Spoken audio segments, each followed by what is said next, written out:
ser incorporada al computador del vehículo y puedo tomar todas las variables que el computador me arroja. Así, para caso de prevención o para caso de investigación, yo puedo determinar no solo a qué velocidad iba, si aplicó el pedal del freno, si tenía el freno motor activado, si giró brusco, si reaccionó a la izquierda, si reacciona a la derecha, si el vehículo tenía alguna falla en este momento. Por ejemplo, en una época de lluvia o bajo las condiciones de lluvia y bajo las condiciones de oscuridad, la falla de una sola plumilla del lado del conductor pierde la visibilidad y puede causar un accidente. La telemetría permite detectar este tipo de situaciones así de particular, desde una generalidad del comportamiento hasta una particularidad técnica del vehículo. Desde la parte del entorno, o sea, las condiciones de la vía, la telemetría nos permite usar mapas de calor. ¿Qué es un mapa de calor? El mapa de calor es, sobre un mapa, poder identificar dónde se repite un comportamiento atípico. Por ejemplo, una curva mal diseñada. En una ruta, cada vez que un vehículo pasa con telemetría, va a generar unas fuerzas por encima de las fuerzas normales que me va a decir, aquí se presentó un giro brusco. Con los viajes repetitivos y con las flotas grandes se van identificando las zonas de calor, o sea, las zonas donde más giros bruscos se producen o donde más resaltos se producen, y uno puede identificar cuál es el riesgo que existe en el entorno para poder tomar acciones preventivas al respecto. Disminuir el límite de velocidad, identificar dónde es necesario un resalto, identificar dónde es necesario un control de velocidad, porque la telemetría también me lo permite. Yo puedo identificar a través de una geocerca virtual un punto que identifique como riesgoso, puedo señalar que me genere alertas si se exceden las velocidades por encima de unas velocidades técnicas adecuadas.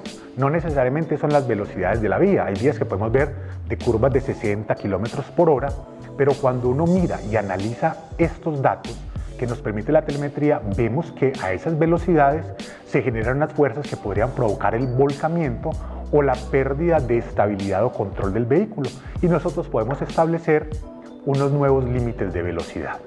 Dependiendo de la casa, del fabricante, de la marca del vehículo, entramos en una interacción o en una comunicación directa con los componentes del vehículo, con el computador que regula los componentes del vehículo. Así podría determinar cuando un vehículo me está mostrando una falla y poder reaccionar en tiempo real, solicitándose la detención o el manejo preventivo o el ingreso al taller para poder corregir aquellas fallas que nos está mostrando la telemetría cuando tiene la interacción con el vehículo. Entonces, eso es desde el vehículo. Desde el comportamiento humano, que es la principal causa de la accidentalidad, hablan de un 90%, diría que es un poco mayor al 90%, los accidentes producto de los siniestros por comportamiento, pues podemos con la telemetría identificar y controlar los factores críticos, que lo mencionábamos anteriormente: control de la velocidad, puedo controlar la fatiga, frenadas bruscas, aceleradas bruscas, giros bruscos y el comportamiento integral de todas las variables de conducción para la reconstrucción o el análisis de un siniestro. Para nosotros esta es una de las partes más importantes. Cuando uno se enfrenta a una necesidad de mejorar la seguridad vial en el mundo, en Colombia, en nuestras flotas de transporte, en nuestros clientes, pues lo primero es identificar qué es lo que nos pasa, por qué nos estamos siniestrando, por qué tenemos accidentes viales. El diagnóstico es lo más importante, porque basado en el diagnóstico se establecen unos planes de acción que son o no son efectivos, dependiendo de si se asocia con la causa o no. Y encontramos muchos siniestros y muchos accidentes de tránsito donde las evidencias que tenemos se limitan a una versión de un conductor o a un informe pericial de un accidente de tránsito, ¿cierto? Lo que llamamos el croquis. Y a veces en el croquis vemos causas identificadas como semovientes en la vía.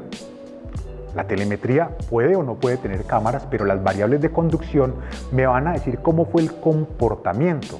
Entonces dan una secuencia donde dicen: esquivé un semoviente en la vía, se estalló una llanta y me volqué. Cuando uno analiza la telemetría, se da cuenta que no hay ninguna maniobra brusca evasiva, no hay aplicación del pedal del freno. La llanta no se estalla antes del impacto, sino posterior al impacto, porque el acelerómetro hacia arriba y hacia abajo así lo muestra, y posteriormente se produce el volcamiento. Entonces uno puede identificar exactamente las causas de los siniestros para poder analizar estas causas reales y poder establecer planes de acción efectivos.